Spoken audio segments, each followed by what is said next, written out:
Hi friends, good morning.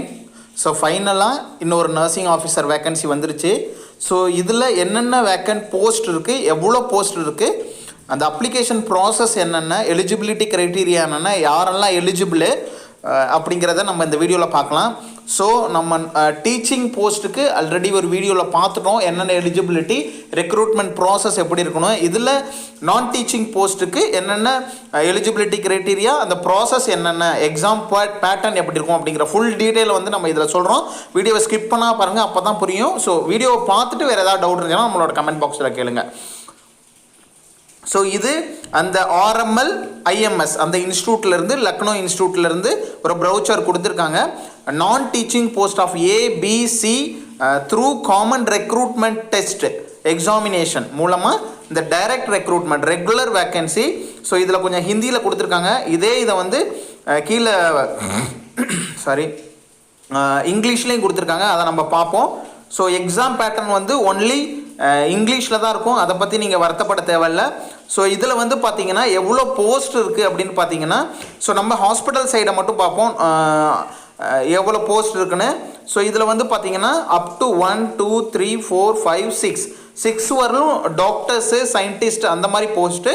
So 7ல் வந்து sister grade 2 இது nursing officer level 7 193 unreserved post, 79 ST 9 ST 79 SC 9 ST, ஓபிசியில் 121, economically weaker section 29, டோட்டலாக 431 சீட்டு. தயவு செய்து இந்த ஆப்பர்ச்சுனிட்டியை மிஸ் பண்ணிடாதீங்க. இதில் வந்து உங்களுக்கு எக்ஸாம் பேட்டர்ன் எப்படி இருக்கும், ஸ்கில் டெஸ்ட் இருக்குமா இல்லையாங்கிறத பின்னாடி போட்டிருக்காங்க. நான் அதை உங்களுக்கு பார்த்துட்டு சொல்கிறேன், அப்போ உங்களுக்கு புரியும். ஸோ தென் அசிஸ்டன்ட் டயட்டீஷியன் இதுக்கு வந்து லெவல் 6ல் ஒரே ஒரு போஸ்ட்டு. தென் கீழே வந்து பார்த்தீங்கன்னா ஃபார்மசிஸ்ட்டு கிரேட் 2 இது வந்து லெவல் 5ல் ஒரு 17 போஸ்ட்டு, அன்ரிசர்வ்டுக்கு 9, எஸ்சிக்கு 3, ஓபிசிக்கு 4, எக்கனாமிக்கலி வீக்கர் செக்ஷன் 1, டோட்டலாக 17. ஸோ ஃபார்மசிஸ்ட் நீங்களும் தயவுசெய்து இந்த ஆப்பர்ச்சுனிட்டியை மிஸ் பண்ணிடாதீங்க. தென் மெடிக்கல் ரெக்கார்ட் டெக்னீஷியன் நம்ம ஊரில் நிறைய பேர் இருக்காங்க. அவங்களுக்கு அன்ரிசர்வ்டில் 5, எஸ்சியில் 2, எஸ்டியில் இல்லை, ஓபிசியில் 2, எக்கனாமிக்கலி வீக்கர் செக்ஷன் 1, டோட்டலாக வந்து 10 post. So pharmacist, MRT, dietician and nursing sister grade 2 இவங்க யாரும் இந்த வீடியோவை ஸ்கிப் பண்ணாமல் பாருங்கள். வீடியோ யூஸ்ஃபுல்லாக இருக்கும், கண்டிப்பாக உங்கள் ஃப்ரெண்ட்ஸுக்கு கண்டிப்பாக ஷேர் பண்ணுங்கள். ஸோ இதில் வந்து அடுத்தது வந்து உங்களுக்கு என்ன கொடுத்துருக்காங்க அப்படின்னு கேட்டிங்கன்னா, ஒவ்வொரு போஸ்ட்டுக்கும் பிஹெச் கேண்டிடேட்டுக்கு எவ்வளவுன்னு கொடுத்துருக்காங்க. சிஸ்டர் கிரேட் 2ல் வந்து 11. ஸோ இது வந்து லோக்கோமோட்டார் டிசபிலிட்டி. சிஸ்டர் கிரேட் 2ல் 5 போஸ்ட் வந்து leprosy, dwarfism, haemophilia, accident attack victim, so இந்த மாதிரி இருக்கிறவங்க, தலசீமியா அந்த மாதிரி இருக்கவங்களுக்கு ஒரு 5 போஸ்ட், டோட்டலாக 16 போஸ்ட் வந்து அவங்களுக்கு பிஹெச்சில் உள்ளவங்களுக்கு. ஃபார்மசிஸ்ட்டில் ஒரு போஸ்ட் வந்து லோக்கோமோட்டார் டிசபிலிட்டி. ஸோ இதை வந்து இதில் சொல்லியிருக்காங்க. அடுத்தது வந்து பார்த்திங்கன்னா லெவல் ஒவ்வொருத்தவங்களுக்கு எவ்வளோன்னு, இந்த லெவல் 7 வந்து சிஸ்டர் கிரேட் 2ல் வரும், 6 அடுத்தடுத்த கிரேடில் வருது, லெவல் 5 வந்து ஃபார்மசிஸ்ட்டில் வருது. ஸோ லெவல் 4 இதெல்லாம் கொடுத்துருக்காங்க, பார்த்துக்கோங்க. ஸோ அடுத்தது வந்து பார்த்திங்கன்னா குவாலிஃபிகேஷன் என்னென்ன அப்படிங்கிறத வந்து கரெக்டாக நல்லா பார்த்துக்கோங்க. ஏன்னா நிறைய பேர் வந்து டீட்டெயில்டாக பார்க்காம இடையில வந்து கொஷின் கேட்பாங்க, அதனால் நல்லா பார்த்துக்கோங்க.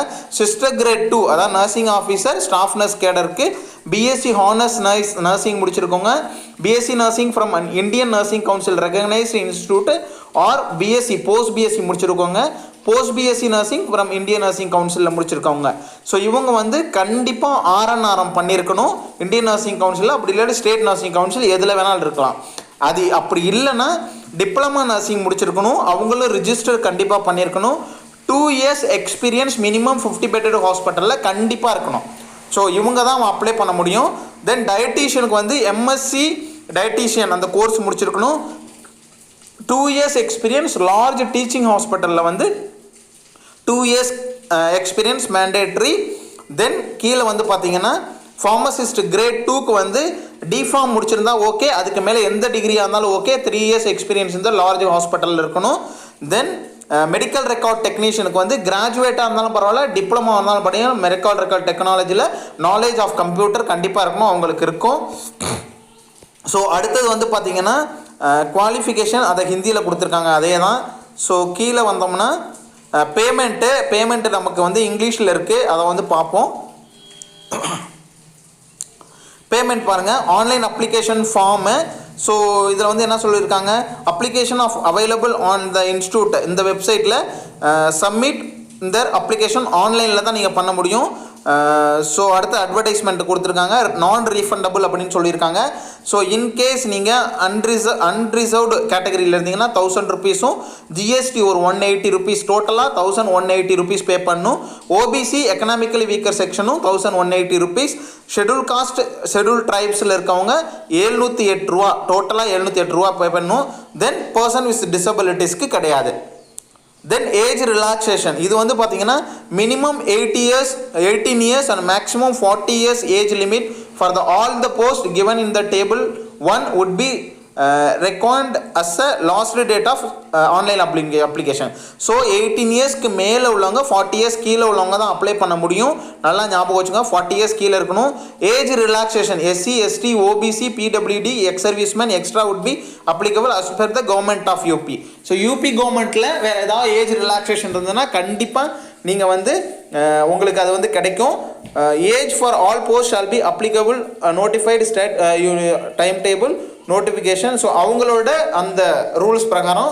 தென் caste certificate SC ST OBC economically weaker section from the competent authority format prescribed by the government of UP be issued by the 6 months prior to the date of recruitment CRT wherever applicable. So யாருக்கு தேவையோ யூபியில் உள்ளவங்களுக்கு மட்டும்தான் இது, மற்றவங்களுக்கு வந்து அவங்கவுங்க ஸ்டேட்டில் உள்ளதே போதும்.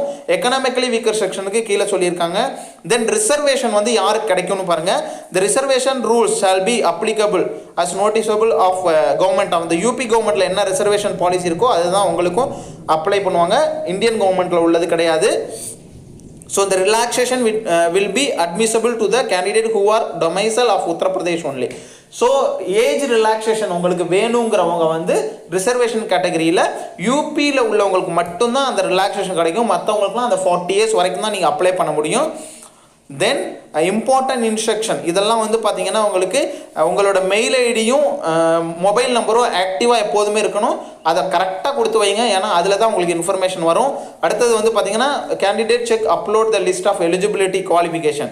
ஸோ உங்களோட எலிஜிபிலிட்டி குவாலிஃபிகேஷன் எக்ஸ்பீரியன்ஸ் எல்லாத்தையும் ஒரு தடவைக்கு 2 தடவை செக் பண்ணிக்கோங்க. Candidate may be allowed online exam provisional certificate verification original document the time of interview. So உங்களோட ஆன்லைன் எக்ஸாமினேஷன் உங்களோட சர்டிஃபிகேட் வெரிஃபிகேஷன் எல்லாம் வந்து இன்டர்வியூ அப்போது தேவைப்பட்டுச்சுன்னா அவங்க செக் பண்ணுவாங்க. அதுக்கப்புறம் ஆன்லைன் எக்ஸாமினேஷன் இருக்கும். ஸோ குவாலிஃபிகேஷன் வேறவர் recognition pending process will not be entertained by the correspondent of regular fresh online application to be made against the advertisement no previous application. So ஃப்ரெஷ்ஷாக இதுக்கு முன்னாடி ஏதாவது நோட்டிஃபிகேஷன் கொடுத்து அதுக்கு அப்ளை பண்ணியிருந்தால் கூட நீங்கள் இந்த நோட்டிஃபிகேஷனுக்கு அப்ளை பண்ணுறப்ப புதுசாக தான் பண்ணணும். ஸோ எனி ஸ்டேஜ் ஏதாவது அன்னெசரியாக ஏதாவது இன்ஃபர்மேஷன் கம்மியாகவோ அதிகமாகவோ நீங்கள் கொடுத்துருந்தீங்கன்னா உங்கள் மேலே ஆக்ஷன் எடுப்பாங்க, உங்களை வந்து கேன்சல் பண்ணிவிடுவாங்க. Candidate have no produce hard copy of their online application. Candidate will have to produce hard copy of their online application, original copies of all certificates support their application, self-attested copy certificate as per instruction institution at the time of interview. So உங்களுக்கு interview கூப்பிட்றப்ப உங்களோட online காப்பியை photo copy எடுத்து உங்களோட certificate எல்லாத்தையும் self attested பண்ணி நீங்கள் வந்து அங்கே சப்மிட் பண்ணுறாப்புல இருக்கும்.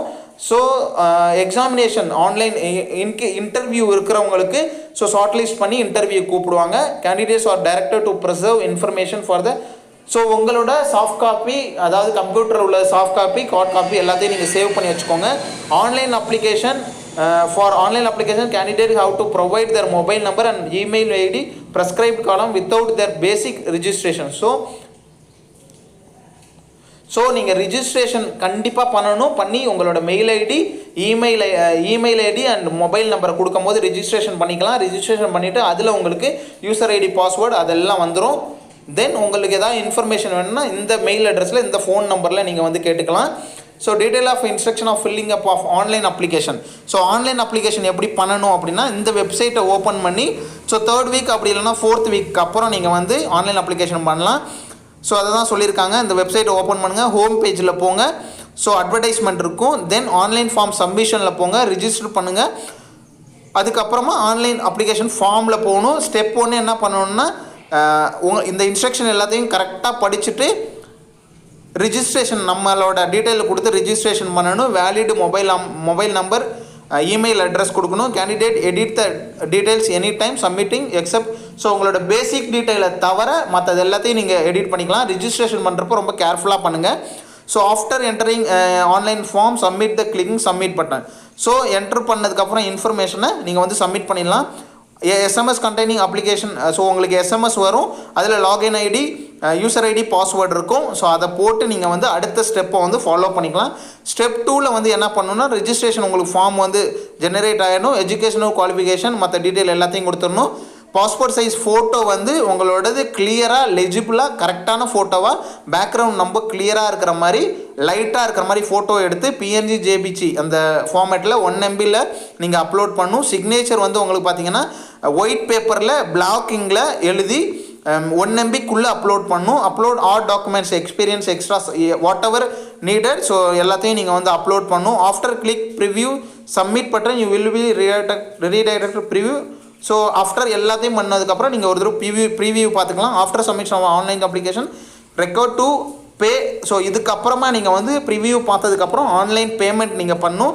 ஸ்டெப் 3ல் நீங்கள் என்ன பண்ணணுன்னா பேமெண்ட் பட்டனை வந்து ப்ரெஸ் பண்ணி ஆன்லைன் பேமெண்ட் பண்ணிவிட்டு ஸோ பேமெண்ட் பண்ணணும். டவுன்லோட் காப்பி ஆஃப் அந்த ஆன்லைன் பேமெண்ட் பண்ணதை அதை வந்து டவுன்லோட் பண்ணி வச்சுக்கோங்க. மணி ரீஃபண்ட் கிடையாது.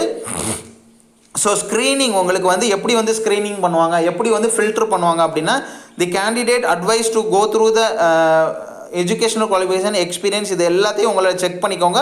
இது எல்லாத்தையும் அவங்க செக் பண்ணிவிட்டு நீங்கள் இன்கேஸ் எலிஜிபிலிட்டி க்ரைட்டீரியா ஃபுல்ஃபில் ஆகலை அப்படின்னா அதுலேயே கொஞ்சம் பேர்த்த வந்து அவங்க வடிகட்டிடுவாங்க. அப்ளிகேஷன் வித்தவுட் அப்ளிகேஷன் ஃபீ அதையும் உங்களுக்கு ரிஜெக்ட் பண்ணிடுவாங்க. ஃபீ பேமெண்ட் பண்ணாமல் இருந்தீங்கன்னா கண்டிப்பாக உங்களை ரிஜெக்ட் பண்ணிவிடுவாங்க. So all the application will be fee shall be accepted provisionally. All candidates allowed to appear in the common recruitment test. So any candidates found not filling prescribed age, qualification, experience any. So இதுதான் மறுபடியும் சொல்லியிருக்காங்க. So candidate will be treated cancelled without any time off. So உங்களுக்கு inform பண்ணாமே உங்களை cancel பண்ணிவிடுவாங்க. So hall ticket வந்து உங்களுக்கு இந்த வெப்சைட்டில் வந்து அவங்க போடுவாங்க. அதை நீங்கள் அப்படியே ஃபாலோ பண்ணிக்கிட்டே இருக்கணும். காமன் ரெக்ரூட்மெண்ட் டெஸ்ட்டை பற்றி என்ன சொல்லியிருக்காங்கன்னா common recruitment test will be held on the computer based டெஸ்ட்டாக இருக்கும். would be conducted in the English language only. Common recruitment test 2 hours இருக்கும். will be 100 marks இருக்கும். ஸோ இதில் வந்து என்ன இருக்குன்னா 60 mark for the subject. So நர்சிங்க்கும் இது பொருந்தும். ஸோ இதில் வந்து நர்சிங் சப்ஜெக்ட்டும் இருக்குது. நம்ம வந்து டீச்சிங் அந்த ஃபீல்டில் டீச்சிங் ஃபேக்கல்ட்டிஸ்க்கு போகும்போது நர்சிங் சப்ஜெக்ட் கிடையாது. ஸோ இதில் நர்சிங் சப்ஜெக்ட் இருக்குது. ஏன்னா இதில் நிறையா ஹியூஜாக அப்ளிகேஷன் வருங்கிறதுனால ஃபில்டர் பண்ணுறதுக்காக 60 marks வந்து subject mark, 10 mark English, 10 mark general knowledge, 10 mark reasoning, 10 mark வந்து maths aptitude. So negative mark வந்து 0.25 வரும். உங்களுக்கு அவார்டட் மார்க் வந்து 1 mark கொடுப்பாங்க. குவாலிஃபை வந்து 50 marks for general and economical weaker section, 40 marks for SC ST OBC PWD. So interview and skill test or technical examination யாருக்குன்னு சொல்லியிருக்காங்க.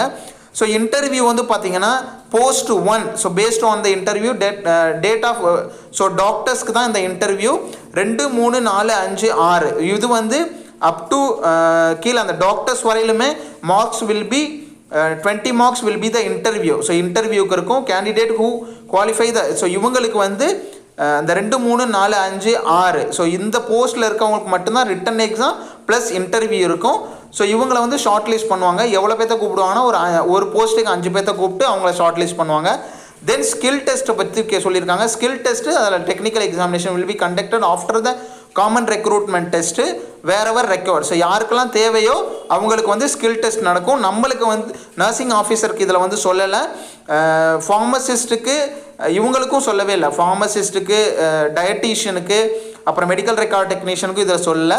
But wherever record அப்படின்னு கொடுத்து எக்ஸாம்பிளுக்கு யாருக்கெல்லாம் கொடுத்துருக்காங்கன்னா ஸ்டெனோகிராஃபர், LDC இவங்களை தான் கொடுக்குறாங்க. Candidate post advertisement, common recruitment test, technical stenography. So இவங்களுக்கெல்லாம் தான் in case of time marks வந்ததுன்னா அவங்கள என்ன மாதிரி செலக்ட் பண்ணுவாங்க அந்த மாதிரி சொல்லியிருக்காங்க. ஸோ ஸ்கில் டெஸ்ட் வந்து final selection made by the basis of the mark recruitment only qualified the skill test and technical examination. So final selection வந்து நீங்கள் வந்து means technical examination skill test இருக்கவங்களுக்கு ஃபைனல் செலெக்ஷன் வந்து skill டெஸ்ட்டும் டெக்னிக்கல் எக்ஸாமினேஷனையும் base பண்ணியிருக்கோம். Then eligibility status of skill test and technical examination கொடுத்துருக்காங்க. That list of applicants skill test technical examination wherever after the common recruitment test யாருக்கு இருக்கோ அவங்களுக்கு தான் final merit list based on the interview. So serial number 2 to 6 will be prepared based on the aggregate mark obtained in the common recruitment test and will be merit list வந்து அவங்களுக்கு வந்து பார்த்தீங்கன்னா அந்த computer based test இருக்கும், ஒரு interview இருக்கும் 2 to 6 உள்ளவங்களுக்கு. So 7 தான் வந்து நர்சிங் ஆஃபீஸர் அது கீழே உள்ளவங்களாம் வராங்க. ஸோ அதனால் அதை அவாய்ட் பண்ணிடலாம். For other post the merit list of the recruitment test of category general separately rank list will be. So இதில் வந்து பார்த்தீங்கன்னா அதர் போஸ்ட்டுக்கு வந்து கம்ப்யூட்டர் பேஸ்ட் டெஸ்ட்லேருந்து ஓவராலாக வந்து உங்களுக்கு மெரிட் லிஸ்ட் எடுப்பாங்க. ஓவரால் மெரிட் லிஸ்ட் வந்து எல்லாருமே அன்ரிசர்வ்டில் ஓவரால் மெரிட் லிஸ்ட்டில் எந்த கேட்டகரியாக இருந்தாலும் நீங்கள் போட்டி போடுவீங்க. பட் ரிசர்வ்டு கேட்டகரிக்கு வந்து யாரெல்லாம் புக் பண்ணியிருக்காங்களோ அவங்களுக்கு மட்டும்தான் அந்த சீட் கிடைக்கும். தென் ரெசல்யூஷன் ஆஃப் டை கொடுத்துருக்காங்க, ரிசல்ட் அனௌன்ஸ் பண்ணுறது கொடுத்துருக்காங்க, steps after selection, so pre medical examination, so other observation இது தான் கொடுத்துருக்காங்க, miscellaneous, so only Indian nationals அதை பற்றி தான் சொல்லியிருக்காங்க. Then date and time of எல்லாத்தையும் இந்த ஃபார்மாலிட்டிஸ் அந்த ஃபார்மாலிட்டிஸ் எல்லாம் சொல்லுவாங்க. ஸோ அவங்களுக்கு ரூல்ஸ் அண்ட் ரெகுலேஷன் இருக்குது, அதெல்லாம் ஃபாலோ பண்ணும். வேக்கன்சியை குறைக்கிறதுக்கும் அதிகமாக இருக்குது, அவங்களுக்கு வந்து ரைட்ஸ் இருக்குது, ரிட்டன் டெஸ்ட் எப்படி பண்ணணும் மற்ற எல்லா டீட்டெயிலும் சொல்லியிருக்காங்க. ஸோ இதுதான், வேறு ஏதாவது நீங்கள் கோர்ட்டு கேஸ் இந்த மாதிரி இந்த வேக்கன்சி ரிலேட்டடாக பண்ணணும் லக்னோவில் மட்டும் தான் பண்ண முடியும். இதுதான் இந்த நோட்டிஃபிகேஷனோட டீட்டெயில். ஸோ ஆல்மோஸ்ட் எல்லா டீட்டெயிலையும் சொல்லிட்டோன்னு நினைக்கிறேன். இந்த வீடியோ உங்களுக்கு ரொம்ப யூஸ்ஃபுல்லாக இருக்கும்னு நினைக்கிறேன். பிடிச்சிருந்துச்சுன்னா மறக்காமல் லைக் பண்ணுங்கள், உங்கள் ஃப்ரெண்ட்ஸுக்கு ஷேர் பண்ணுங்கள். ஏதாவது டவுட் இருந்துச்சுன்னா கமெண்ட் பாக்ஸில் சொல்லுங்கள். அடுத்த வீடியோவில் பார்ப்போம். அடுத்த வீடியோவில் நம்ம எப்படி டீச்சிங் போஸ்ட்டுக்கும் நான் டீச்சிங் போஸ்ட்டுக்கும் எப்படி அப்ளை பண்ணுங்கிறத ஒரு டெமோ வீடியோவாகவே போட்டுடலாம். வேணுங்கிறவங்க நம்மளோட கமெண்ட் பாக்ஸில் சொல்லுங்கள். Thank you so much.